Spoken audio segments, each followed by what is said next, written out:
Do you have any question about that?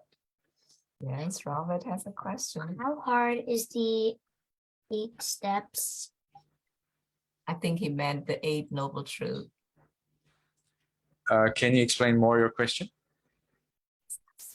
Like, is it hard to do the 8 steps? I see. How hard. It is very hard. It is actually the hardest of all. But there are some easy, the start, there may be some easier ways how to start. And then as you gradually progress, it becomes harder and harder, like in a game. And then as it becomes harder and harder and harder, because you already have done it for a long time, then it depends on your faith. If you have faith that this works, if you have faith that this will help, if you have faith that this is the way it is, then you have enough strength to continue. If you do not have faith, well, then you fail and you have to start from the beginning. So Eightfold Noble Path is easy for those who have faith in the Buddha's teachings. It is impossible for those who do not have faith in the Buddha's teachings. For example, it is very hard to not steal when you are very poor and you feel that you really need money. But when you have faith in the Buddha and you know that this is not a right thing and that this will take you back on the way, well, then through the faith, you will not steal.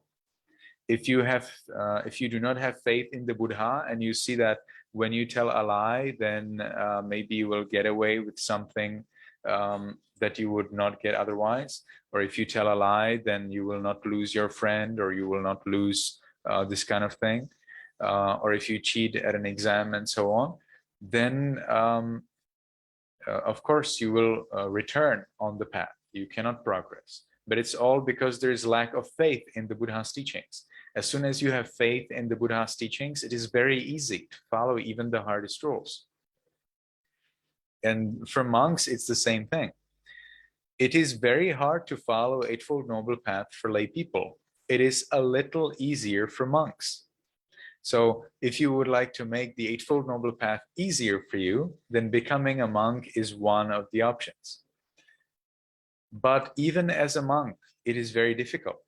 And while the monk life is an acceleration, is a big support on the path, there are more dangers. It is more dangerous. It is like the classical shortcut.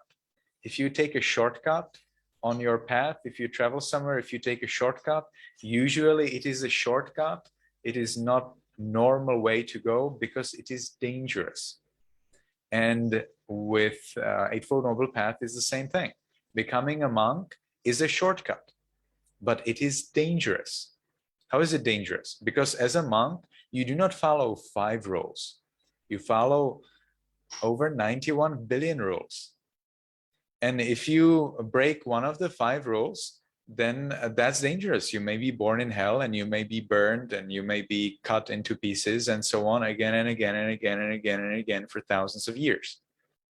Now, as a monk, if you break any of the over 91 billion rules, then you may be born in hell and you may be burned and you may be cut in pieces again and again and again and again for thousands of years. So as you can see, being a monk is quite difficult, quite dangerous. Many monks forget it. Many monks forget it, so they break some rules. But it's about the faith, as I've told you. If you have faith in the Buddha, then even being a monk and following over 91 billion rules is easy.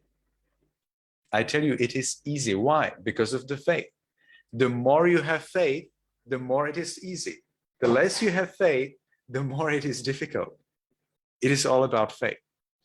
Then when you follow the rules, then there are, of course, more other advantages, like people have faith in you and they support in you. So then you have good food, you have good place to be, you have good clothes and so on. When you have faith in the Buddha, both as a layperson as well as a monk, then you follow the rules, then you live a very noble, very high level life, and then you get support from others. Many lay people who follow the Buddha's teachings very carefully and they meditate and they do not break their rules, well, they get a lot of support from others. They get trust. Trust is the ultimate thing. As soon as you get trust from others, then you achieve anything you want. It's about trust.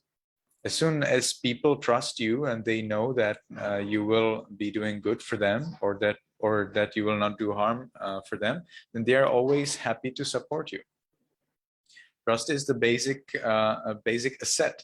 That's the basic wealth that you can use in Buddhism, and we gain trust by following the rules. So lay people gain trust by following 5 precepts, by following 8 precepts once every week, and monks gain trust by following the over 91 billion rules.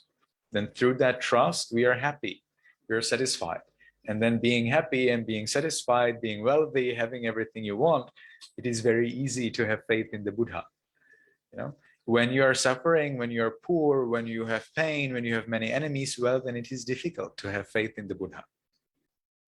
But that doesn't mean that if it is difficult and you do not have faith, that you will avoid the consequences. Not at all. Even when it is the most difficult to have faith in the Buddha and to follow the rules, it is extremely important to have faith in the Buddha. That's why it is difficult. And interesting, one more thing I will share with you before I finish, because I have your people waiting for me. Very interesting thing is that the more it is difficult, the more powerful it is. So let's say if there is a king and he offers one meal to a Buddhist monk, well, then he will not see much difference at all, because he's already wealthy, and giving one meal is very little from his wealth. It was very easy for him to give, and therefore he will gain a pleasure. That's all good. He will gain wealth in the future. He increased the potential wealth, but only little bit. Why? Because he gave only little bit in comparison to what he has. But if there is a very poor person and they have only one meal per day, and they give that one meal to a Buddhist monk, well, then they may actually experience very miraculous wealth, and they may become the wealthiest person in the country even that very day. Or so it happened during the Buddha's time. So giving something that's really hard to give gives much more merit, much more to this potential wealth than giving something that's easy. So when you feel like, okay, so let me increase my probability to be successful and to be wealthy and healthy and happy and so on, then let's give something to my friend. So what will you choose? You should not choose the things that you're going to throw away. You should not choose rotten things or old things or broken things. If you give rotten things or broken things or old things to your friend, well, then we call it the ignoble donation. It's a donation that's not noble. It's a donation that's very low level, very poor performance. Instead, if you have something that you find very valuable because you like it, here's about liking, and you give it to someone who needs it, or moreover who asked you for it, well, then it is good. But remember that as a child, in the Buddhist understanding, Buddhism is very strict on children. In the Buddhist understanding, as a child, everything you have actually is owned by your parents. So if you want to give something to someone and you feel like, oh, this is very valuable, you would have to get permission from your parents. In Buddhism, you actually are a thing owned by your parents until you become adult. It's extremely strict. Therefore, you always have to follow everything your parents ask you. You have to listen to them, and you have to respect them, and you have to be very thankful to them that they do not kill you literally, because you are their thing. Just like if you make a drawing and then you destroy the drawing, can someone blame you for that? No, right? That was your drawing. So you can destroy your drawing because it's yours. The same way in Buddhism, children are owned by their parents. If parents destroy their children, it is their problem. Not in the law, not according to the law of the country. Of course, that's a different story. But in Buddhism, children are owned by their parents. While the parents can provide children with anything the children need, and the parents will get their potential wealth, the children should always be careful, because the parents do not have that duty according to Buddhism. So according to Buddhism, children are very nice to their parents, very kind to their parents, and follow everything that the parents want so that they get the support from the parents that they need, or so that they do not lose the support that they already get. Do you understand what I mean? Yes. Okay. I So understand. I think we can continue in our class. We will have Thank still you. two classes are coming. Today we have one class, tomorrow 3 classes. So I will be talking with, is that your name, Tara? Yes, my name. Yeah. So I will discuss with Tara, and for Alex and Robert, we will try to find a time, a class that is most suitable and most convenient for you to attend. And there you will have opportunity to ask questions every week as much as you want. Thank you so much. I think this is the first time in their life they talk to a Buddhist monk in a language that they can understand. Thank you so much. I'm sorry if I took away other people's time, those who are waiting for questions. Yeah, My apologies. I think they're happy that they could see someone else interested in Buddhism. Thank you.